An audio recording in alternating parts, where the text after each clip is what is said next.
আপনাদেরকে আমার বাসাতে এই যে শশার গাছ লাগা আছে, ঠিক আছে, একটা শশা করে খাই। হাত কি যাবে জানি না। এই যে দেখেন,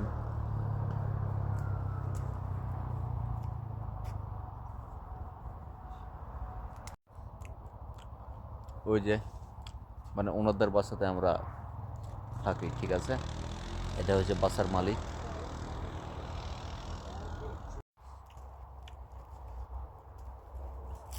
আটা দেখায় আপনাদেরকে আপেল, এই যে আরও গাছ আছে, এটা পারি। আপনারা খাবেন নাকি?